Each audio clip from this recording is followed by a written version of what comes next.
İyi günler arkadaşlar. Kanalımıza hoş geldiniz. Bugün yine sizler için yepyeni videolarla karşınızdayım. İki başarılı oyuncularımız Elçin Sangu ve Barış Ardus'tan güzel paylaşımlarını sizler için hazırladık. Elçin Sangu, Sevdim Alabora, Yalancı ve Mumları, Kiralık Aşk, İyi Günde Kötü Günde bu dizilerde rol almış ve herkes tarafından çok beğenilmiştir.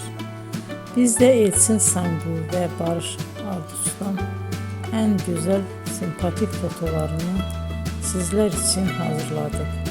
Bu karelerin devamını istiyorsanızsa emeğe saygı olarak kanalımıza abone olup yorum yazmayı unutmayın arkadaşlar. Teşekkür ederim.